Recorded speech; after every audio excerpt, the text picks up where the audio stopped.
What's going on, everybody? Elliot back with a brand new review, and this is my thoughts before seeing tonight's screening, and that is Ne Zha 2. For those that do not know, this is the highest grossing animated film of all time. It mostly was presented in the China market earlier this year. There were small showings across the US, but not huge until most recently when A24 picked it up. So this is a rare situation for me. I have not been able to see the original. I did some research. I vaguely know about the characters and the lore. I know looks, from what I've seen, the animation looks great. It's martial arts, and it seems like it plays into a lot of like mythology and lore that really intrigues me. So I'm going to be intrigued to see if I'm able to follow along with this second one without knowing the first one as far as seeing it. And if it's good, I'm going to go, obviously, and watch the first one. But I'm excited, man. Again, box office doesn't always equal quality, right? But from everything I'm hearing, this film is awesome. So I think it's like 2.5 hours. We're going to see, is this worth the hype? Is it worth checking out? Should you all see it?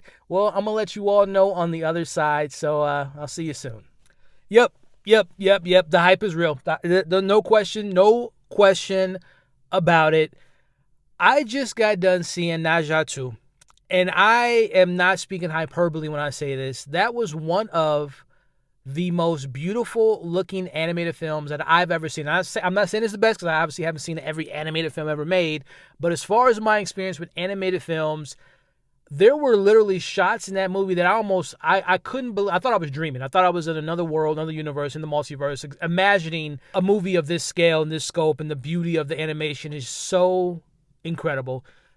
Let me try to break this down. Non-spoiler review for Ne Zha 2. I said before I went in there, like, oh, am I going to watch? Yes, I'm watching the first one. I'm going to try it. I'm going to buy it tonight. I am on a Ne Zha high right now, man. That was the movie of all movies. As far as scope and scale, I'm moving to China tomorrow, man. Like, this how y'all do. I love Asian cinema, Korean cinema. It just never fails to impress me how big in scope and scale, mythology, characters, action. It's just, they just don't do it like they don't do it like that in the States. But anyway, listen, man. So one of my biggest concerns that I was, as you guys saw before I saw the film, was like, this is a sequel. Am I going to be able to follow the characters and the lore and mythology? For the most part, yes. I'll get to some of my criticism in a little bit, but for the most part, it does a really good job of laying the foundation of this world and the mythos of this world, and how gods and demons and mortals, like how it all plays in this universe. They do it. And almost to a fault, they spend a lot of time on that, which can be a little much at points. So again, I'll talk about that here in a second. But I'm a big fan of lore and world building, and I like how this film establishes his world.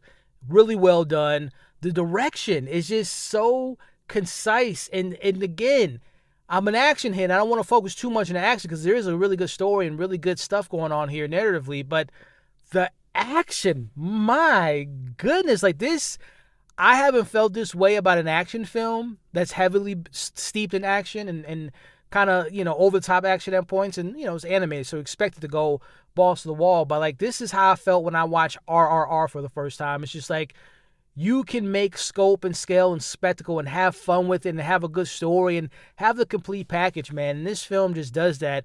I really enjoy a lot of these characters. Ne Zha is literally a hothead. I really enjoyed this character, and forgive me for the names. Again, it's a lot being thrown at me with this movie, but like, I loved the relationship between Ne Zha and his friend that represents the dragon side of the mythology. I like that back and forth. I like and I don't want to, I guess this is hard for me to review because I don't know what I'm spoiling, because I didn't see a trailer for this and I didn't see the first one, so I don't want to say too much. But there's a really good friendship story in there. The relationship that Ne Zha has with his parents are really unique, voiced by Michelle Yeoh. I really like the family element of the story. And I love when stories kind of have something to say about like the misconception of how these demons are positioned in this world, and without giving too much away, it's like subverts your expectations of judging books by its cover and assuming things, right? And I love what the film has to say about that. So the narrative is really rich. The world's really rich.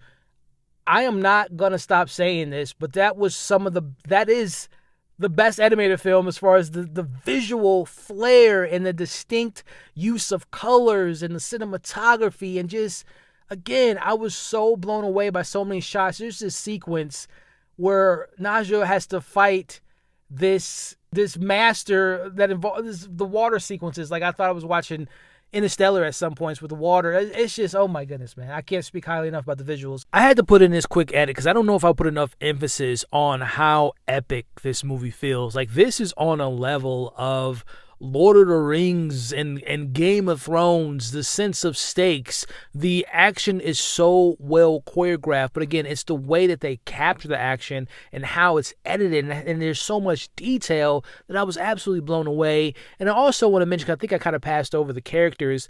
Our main lead is just such an interesting character because it goes back into what I was mentioning with just the idea of how perception is handled in this film and the idea of you not being the person people think you are. And I just really love our main character and the evolution of literally the character that we see in the film. So just a couple things that I thought of as I was driving back home that I really wanted to put an emphasis on. When I say the action is great, I really mean that. And the animation is gorgeous, mixed in with great cinematography, mixed in with great choreographed fights, with the scope, with the scale, and the great characters. So I just wanted to make sure I put that through in this review. And the characters are so rich, and the action is so epic and so scale, and there's stakes. There's really, you feel the stakes. I can go on and on and on about how much I enjoyed this film, but there are some negatives.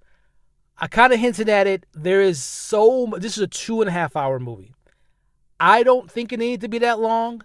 There's a lot of exposition, explain a lot of it. And some of the stuff, again, being new, I appreciate it, but I'm like, okay, I get it. I get the importance of this group of a section of people and the gods and how they look at certain humans and what have you, but it's like there's a lot of lore that can be a bit overbearing. I love me some Asian cinema, Korean cinema.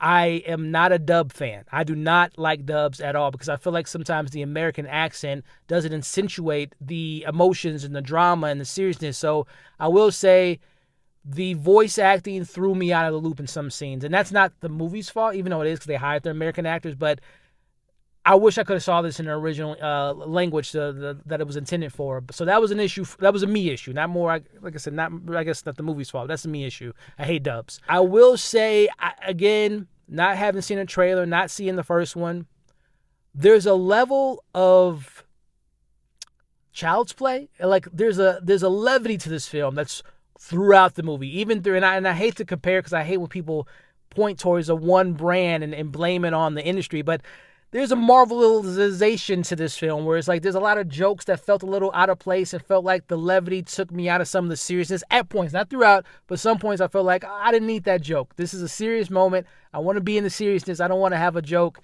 at this time. So I felt like there was a playfulness that I enjoyed, that is a tongue-in-cheek kind of joyfulness and that I liked, but sometimes that playfulness, that childlike wonder, that kitty feel to it took me out of some of the scenes. It was just too playful for my taste, especially when you mix it with when it got serious. So is there anything else? Like I said, it's a little overstuffed. It spends a little bit too much time on exposition.